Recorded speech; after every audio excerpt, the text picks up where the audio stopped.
전국 기초지방자치단체 중 서점이 한 곳도 없는 지역은 총 10곳입니다. 아, 그 정도로 많아요? 네네. 2021년과 비교해 3곳이 늘었고요. 서점이 단 한 곳뿐이라 서점 멸종 예정 지역으로 분류된 곳도 총 25곳에 달합니다. 아,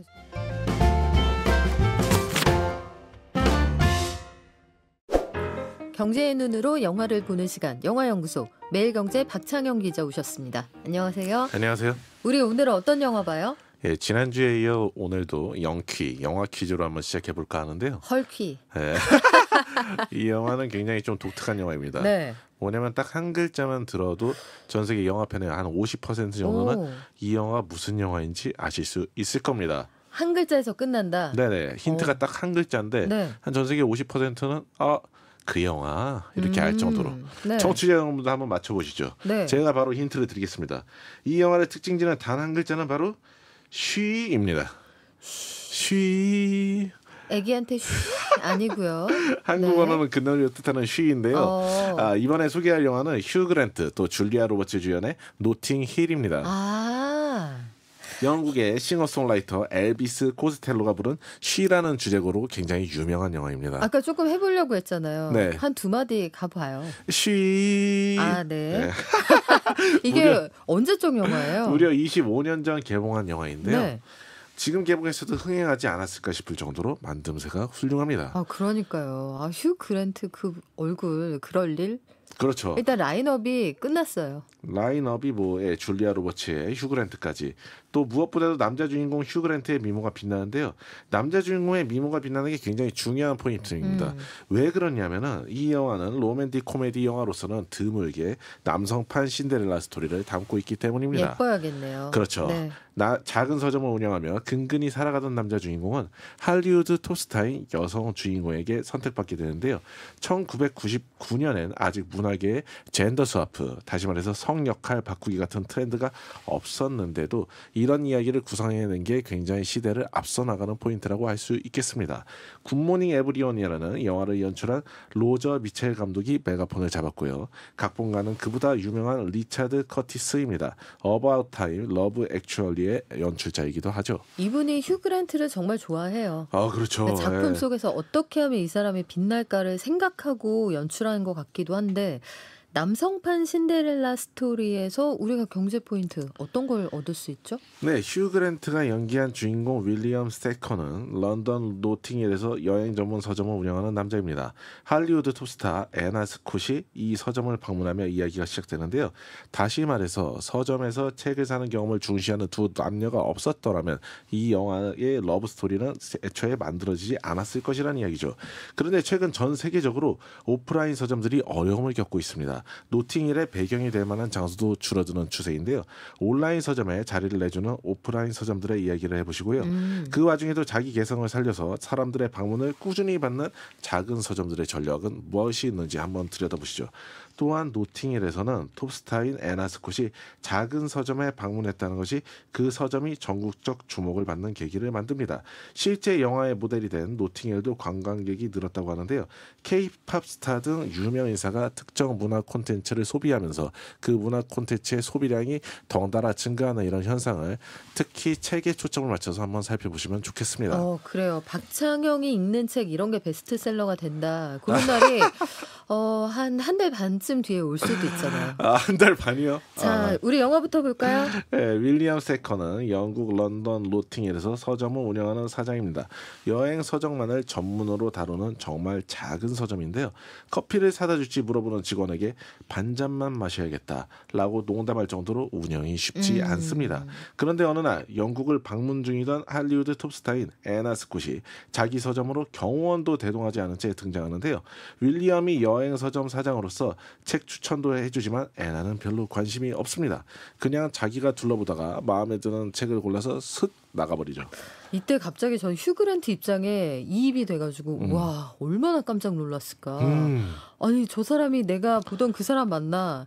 근데 그 와중에 노력을 하잖아요. 이런저런 추천도 해보고. 그렇죠. 근데 할리우드 스타라서 그랬을까요? 다른 사람 추천에 별로 관심이 없어 보이던데. 예, 그저 가볍게 쓱 들어간 장면 같지만 어쩌면 두 사람의 경제적 어떤 격차를 드러내는 장면일 수도 있겠습니다. 뭐냐면 윌리엄은 아마 본인 스스로 책을 고를 때 전문가의 추천을 해몽을 중시하는 사람일 수 있다는 것이죠. 어허, 꿈보다 해몽이 좋은 건 아닙니까? 그렇기 때문에 네. 자신이 추천인으로 나서는 게 애나에게 호감을 얻을 수 있는 어떤 매력 포인트가 될 수 있을 것으로 믿은 것입니다. 플러팅을 책을 권하는 방식으로 한다. 네네. 굉장히 뭔가 좀 고전적이고 그렇죠. 클래식하면서도 뭔가 우아하긴 한데 통했는지 모르겠네요. 예, 우리가 상품 구매에서 실패할 리스크를 최소화하기 위해선 정보 탐색에 공을 들여야 하는데요. 아마 인생 내내 빠듯한 경제 생활을 영위해왔을 윌리엄으로선 책을 살 때도 아주 많은 정보 탐색을 했을 것 같습니다. 특히 전문가의 추천은 의사결정에 중요한 정보가 될 수 있는 것이고요. 그러나 애나에게 책이란 그냥 사서 읽어보고 마음에 안 들면 책꽂이에 꽂아버리거나 아니면 버리면 그만인 상품이에요. 그녀에게 책은 관여도가 0에 수렴하는 상품이라고 볼 수 있겠죠. 이처럼 노팅힐은 처음부터 남녀 주인공의 경제적 격차를 드러내면서 시작됩니다. 그런데 이렇게 어색한 첫 만남 이후 윌리엄은 애나에게 끔찍한 실수를 저지르고 맙니다. 어떤 끔찍한 실수를 저질렀습니까? 바로 애나의 옷에 음료수를 쏟은 것인데요. 윌리엄은 바로 맞은편에 있는 자기 집에서 애나가 옷을 갈아입고 갈 수 있도록 호의를 베풉니다. 일부러 그런 거 아니에요? 집 가까우니까 한번 들렸다 가시라고. 근데 너무 자연스럽게 쏟아가지고 과연 이게 연기였을지 어허. 한번 청취자 여러분들이 살펴보시죠. 네. 애나는 별 수 없어서 떨떠름한 표정으로 그의 집에 따라가서 옷을 갈아입는데요. 그런데 이게 무슨 일일까요? 믿을 수 없는 일이 벌어지고 맙니다. 애나가 윌리엄에게 갑자기 키스를 한 것입니다. 헐. 갑자기 애나는 왜 윌리엄에게 키스를 했을까요? 갑자기요? 초면에? 네네. 초면? 뭐 아까 서점에서 하면 그런 일들이 있긴 했지만은 그렇죠. 굉장히 짧은 시간 안에 갑자기 키스를 했습니다. 앞서 말씀드렸다시피 노팅힐은 신데렐라 스토리의 남성 버전인데요. 일반적으로 신데렐라 스토리라고 하면은 어떤 남자 실장이 여성 대리나 어떤 그런 굉장히 신입한테 가가지고 그녀의 굉장히 어떤 미숙하고 어떤 어리숙한 엉뚱한 모습을 보면서 매력에 빠지는 내용 아닙니까? 이것처럼 어떻게 보면 노팅힐에서는 톱스타인 애나가 자기 앞에서 어떤 위축되는 모습 없이 엉뚱한 행동을 하는 윌리엄의 모습에 묘한 매력을 느낀 것일 수도 있겠죠. 이거는 상류층 무도에서 만난 격식 차린 남자들에게서 발견할 수 없는 매력이었을 것입니다. 무도회. 비유적인 이게 표현입니다. 얼마 만에 들어보는 단어예요. 무도회. 쿵짝짝 댄스 파티. 왈츠 틀고. 근데 톱스타와 서점 사장의 만남이다. 더구나 할리우드 스타와 영국의 서점 사장이다. 순탄치는 않을 것 같은데 할리우드 스타들이 항상 또 넘어가는 포인트가 있잖아요. 날 이렇게 대한 건 네가 처음이야. 그렇죠. 그 포인트에 또 넘어가는 건데요. 톱스타인 이제 애나를 한번 살펴보시면은 톱스타는 사람의 관심을 많이 받아 톱스타가 됐지만 모든 이가 자신을 안다는 것을 또 부담스러워하게 되지 않습니까? 그렇기 때문에 자기 사생활만큼은 철저히 보호받고 싶어 하는데요. 두 사람의 위기가 어디에서 올지 한번 짐작해 볼 수 있죠. 바로 두 사람의 은밀한 공간으로 카메라가 비집고 들어올 때입니다. 과연 남자 신데렐라와 세계 최고의 여배우는 사랑의 결실을 맺을 수 있을지 OTT에서 한번 확인해 보시죠. 이럴 때 보면 항상 기자들이 나쁜 사람으로 그려지지 않아요? 네네. 굉장히 박창현 기자는 안 그래요. 착한 기자인데. 우리 윌리엄의 서점은 이게 25년 전 영화라고 했잖아요. 그때 당시에는 서점이 그렇게까지 어려웠나요? 왜 그렇게 서점 경영이 악화됐죠?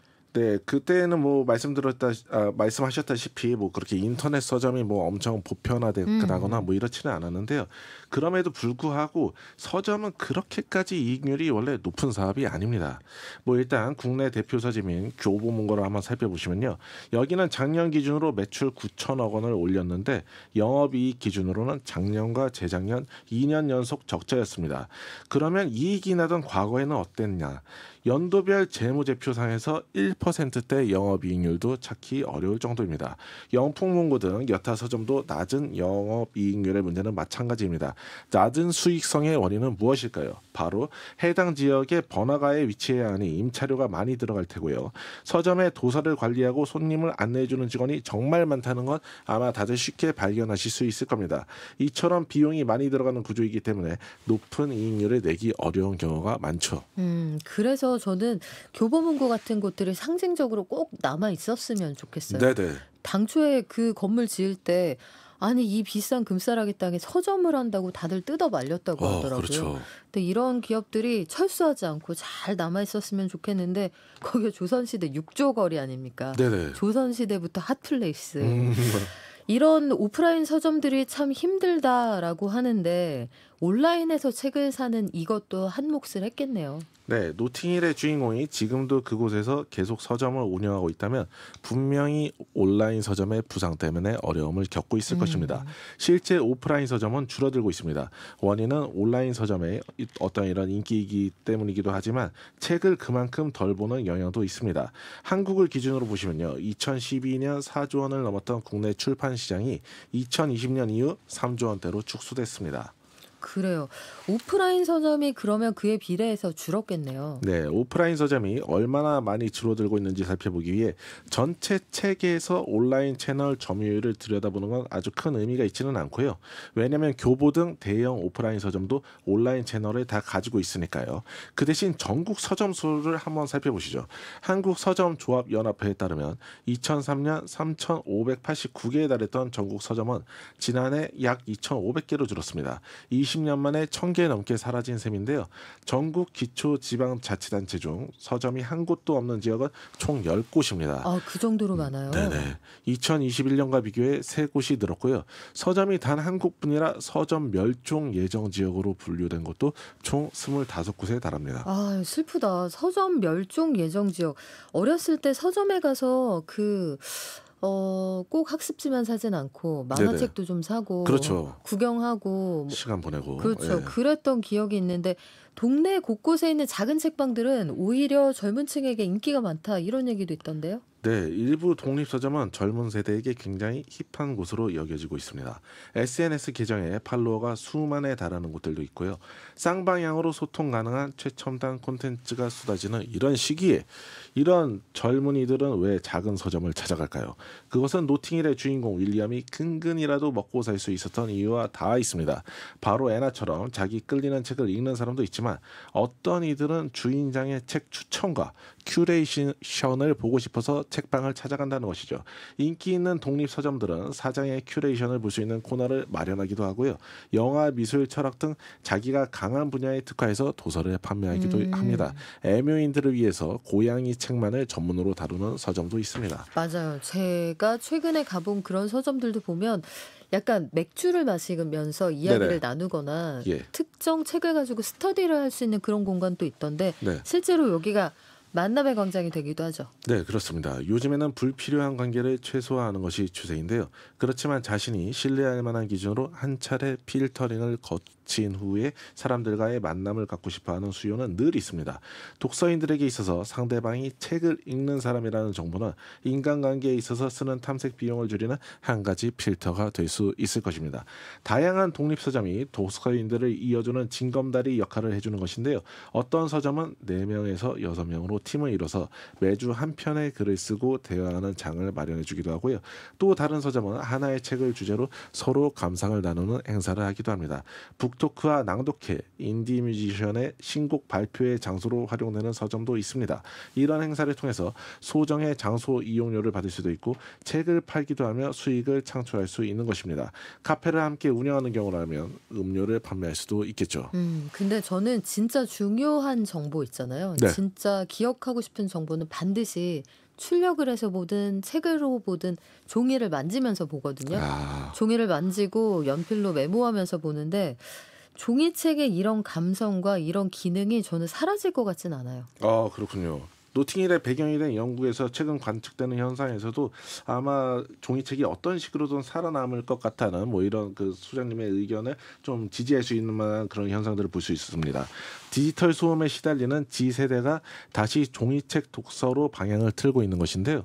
영국 가디언은 최근 Reading is so sexy, 다시 말해 독서는 아주 섹시하다라는 제목의 기사를 발행했습니다. 지어낸 거 아니죠? 진짜 진짜입니다. 제목이 이런 거죠? 네네네. 네. 부제는 G세대가 종이책과 도서관으로 돌아온다였는데요. G세대 is back. 네. 영국에서는 지난해 6억 6,900만 권의 종이책이 판매돼 역대 최대 수준을 기록했습니다. 종이책 판매량이 증가하는 데에는 Z세대의 선호가 결정적인 영향을 미쳤다고 가디언은 분석했는데요. 또 시끄러운 커피숍보다 조용한 곳을 선호하는 Z세대가 늘면서 도서관 직접 방문도 70% 이상 늘었다고 합니다. 독서의 종말을 논하던 기성세대 우려와 달리 Z세대의 독서 폭이 그 어떤 세대보다도 넓다는 분석도 나옵니다. 결국 종이책 독서가 완전히 매력을 잃고 모든 오프라인 서점이 폐업하는 시대는 뭐 아직 멀지 않았을까 이런 생각이 듭니다. 그래요. 유명인이 읽었다는 책들이 베스트셀러가 돼서 옛날 책을 되살리거나 아니면 갓 나온 책을 확 붐업하는 그런 경우도 있죠. 네네. 노팅힐에서는 스타인 애나가 작은 서점 주인 윌리엄과 연애한다는 점 때문에 향후 그의 서점이 대박 날 것이라고 관측하는 어떤 사람의 말이 나오기도 하는데요. 윌리엄이 톱스타인 애나의 유명세를 자기 사업에 이용할 것이라고 이렇게 좀 폭언을 해가지고 그를 상처 주려는 대사죠. 뭐 누가 그런 대사를 하는지는 영화에서 직접 확인해 보시면 굉장히 재밌을 것 같고요. 못됐다. 실제 톱스타는 책의 판매에 크나큰 영향을 미치고 있습니다. 우리나라의 경우 K-팝 아이돌의 독서 리스트가 베스트셀러가 되는 현상이 두드러집니다. 국내에서는 BTS RM이 읽어서 RM 베스트셀러가 된 책부터 아이유, 강다니엘 등 다양한 스타의 독서 리스트가 실제 판매량 증가로 이어졌고요. 최근에 르세라핌, 허윤진이 니체 책을 읽는 모습이 노출되며 화제를 모았습니다. RM은 그냥 문화예술의 하나의 현상으로 봐도 될 것 같죠. 네네. 뭐 미술품도 마찬가지고 해외에선 어때요? 예, 당연히 뭐 국내에서만 있는 현상은 아니고요. 해리포터의 헤르미온느로 유명한 엠마 왓슨은 우리의 공유 책장이라는 북클럽을 운영하며 팔로워가 30만 명을 훌쩍 넘습니다. 슈퍼모델 카이아 커버, 켄달 제너 등이 책을 읽거나 추천하며 화제를 모으기도 했습니다. 와, 켄달 제너가 책까지 네네. 그 욕심쟁이. 책은 우리가 하게 놔둬요. 네, 책까지 읽지 마세요. 책까지 읽지 마시라고요. 골목 사건 그러니까 골목 사건 보호합시다. 자, 그래서 영화는 재밌습니까? 예, 노팅힐의 굉장히 독특한 점 중 하나는 할리우드 톱스타인 애나가 어떻게 보면 좀 기울어져가는 서점의 주인인 어떤 윌리엄에게 더 적극적으로 구애하는 것으로 보인다는 점인데요. 이걸 좀 확장해서 애나가 영화 산업을 상징하고 윌리엄이 종이책 그 자체를 상징한다고 보면은 어떨까요? 이건 결국 끊임없이 좋은 텍스트를 발굴해야 하는 영화 산업이 텍스트에 보내는 어떤 러브콜과 어떤 구애에 대한 내용이 아닐까 이런 생각을 해볼 수 있을 것 같습니다. 재밌다는 이야기입니다. 저는 이 마지막에 꿈보다 해몽이 너무 마음에 드는데요. 오늘 영화 산업을 상징한다. 종이책에 대한 구애다. 아주 좋습니다. 지금까지 매일경제 박창영 기자였습니다. 고맙습니다. 감사합니다.